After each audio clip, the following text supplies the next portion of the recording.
Hi, I'm Anthony. And I'm Nicole. And this is Life with Twins. So it's been a little bit of time since we've put out an episode. You would think in quarantine we would be shooting these out, but not somehow the case. We're busy. Somehow we're more busy than ever before to not shoot these, even though we have nothing to do. It doesn't make sense, but so what are we talking about on this episode? So the last episode that we shot in regards to our IVF, we found out that we had 2 embryos out of the 10, and so 2 embryos that were genetically normal, and we were very excited. We also found out their genders at that time, which I think we talked about before, that Anthony, since our very first infertility treatment, was like, I really want twin boys. And so when we found out the gender and we found out that they were both boys, we just kind of felt like it was definitely a God thing. Mm-hmm. And so in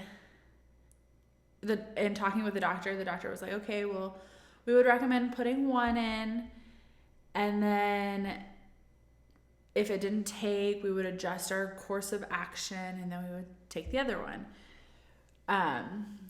But for us, we were like, well, we worked really hard for these 2.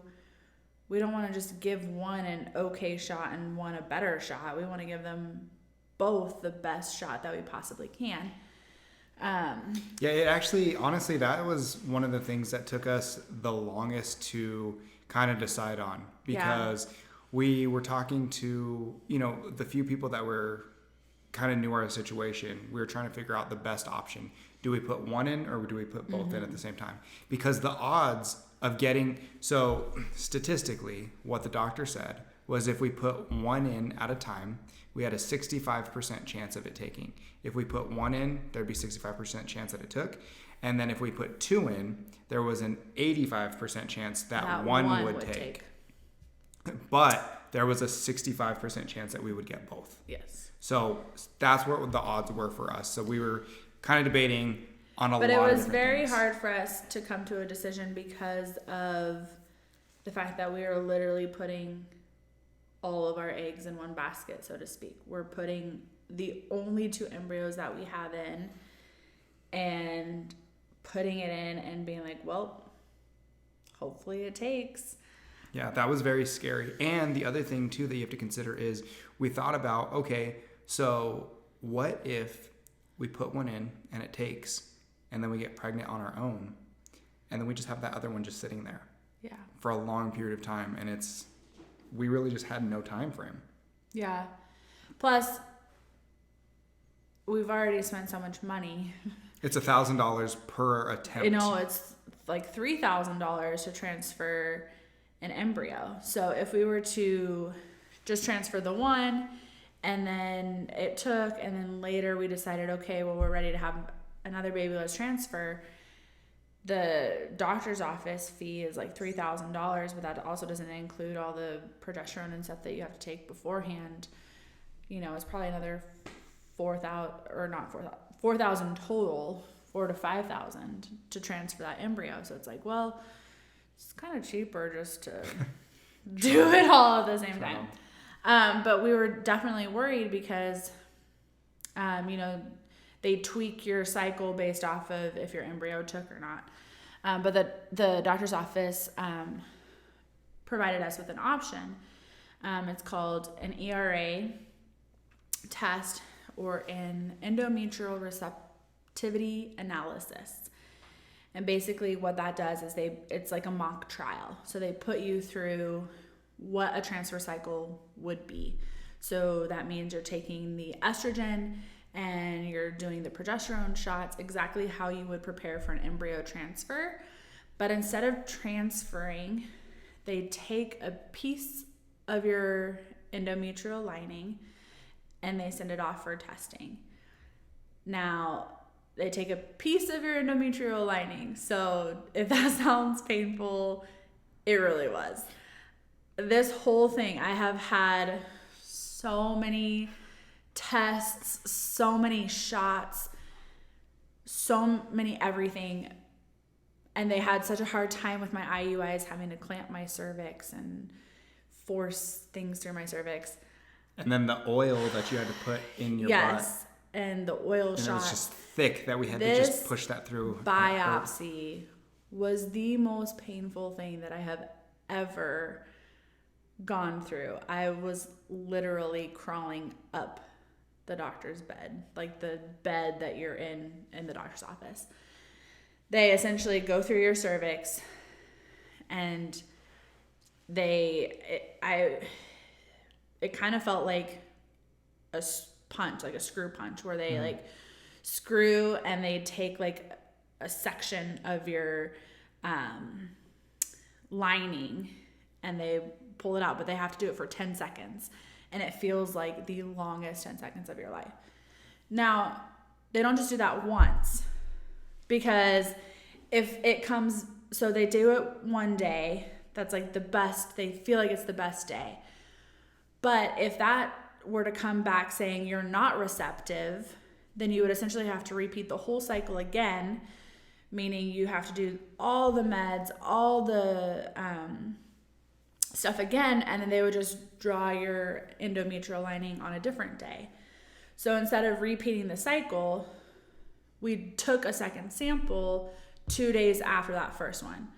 So we did, like 7 days or whatever of progesterone and the estrogen. They took a piece of my lining, and then 2 days later I went back in and they took another piece of my lining.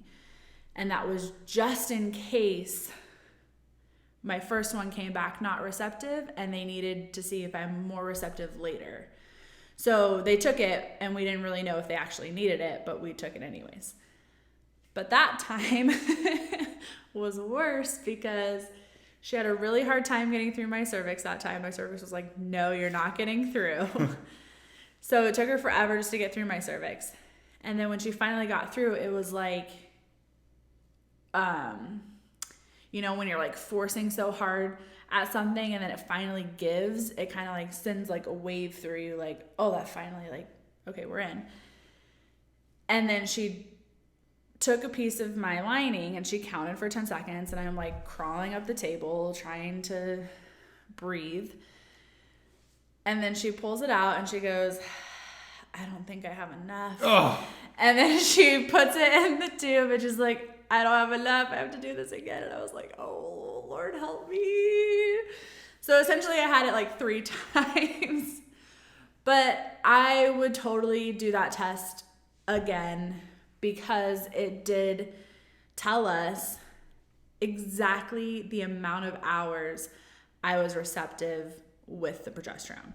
So I can't remember the exact results, but I think it was like 152 hours I needed to be on progesterone before they transferred the embryos. So basically that helps them set up our transfer cycle where they are able to backtrack. So if we want to transfer on this day at this time, they backtrack that 152 hours and say, you need to start progesterone this day. And so essentially we knew the exact window that my lining would be receptive to the embryos. And so that's why we decided to do it, was because if we're putting in our only 2 embryos, we have no room to wiggle. Yep. And it was like $1,000 to do. But again, in the grand scheme of it, totally worth it, because it would have been another $12,000, $13,000 to repeat the whole IVF process again. And that would have been a lot more than just a month of... And I mean, it essentially pushed our transfer back because... An extra month, correct? Yeah. Because we were going to transfer when we got back from... We had 2 weddings in August, and we were going to transfer in September when we got back. But because we only had the 2 embryos, we were really nervous about transferring them and them not taking. And so they offered us this test, but it pushed... Because you have to essentially do a cycle, it pushed our transfer date back into October. So we did the ERA in September and then transferred in October. Mm-hmm. So we are going to be doing additional episodes because obviously You guys know how this one turned out, but there's a lot of stuff in between that we kind of had to deal with. The doctor's visits where we actually found out that she was pregnant, and then some of the scares that we had in between there, and some of the initial things we went through once we actually found out she was pregnant. So I think we can do that in the next episode. But until then, why don't we say goodbye and say thank you guys so much. If you guys are watching and you know somebody who is struggling with in vitro fertilization, fertility, please make sure to recommend them over to these videos because we're going to be going through it. And as we've come to the end of the story for the most part about Nicole getting pregnant through IVF, this Life with Twins channel is going to kind of transition to what life is like kind of weekly, trying to deal with these two little monsters. And since we're going to be home quarantined and stuck anyways, maybe we will actually be able to shoot our videos on time and put them out every Monday at 4 p.m. We'll see. We'll see. No promises. We keep saying that and then it doesn't happen. Yeah, so this pregnancy has definitely thrown things off. Did not think it was going to be like that. It's been an adventure, that's for sure.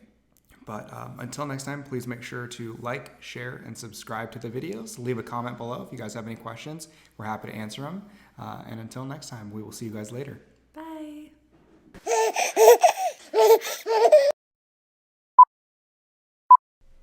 Hi, I'm Anthony. And I'm Nicole. And this is Life with Twins.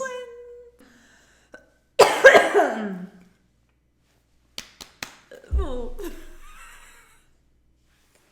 Wake that face up. Hi, I'm Anthony. You ready? 3. Hold on, I'm having a contraction.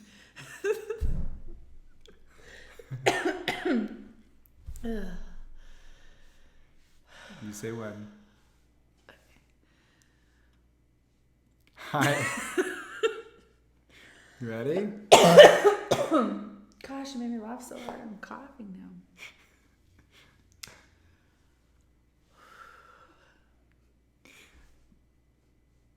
Hi, I'm Anthony. And I'm Nicole. Nope, do that again. Make sure your face is really alive, though. Not. Okay, we're trying.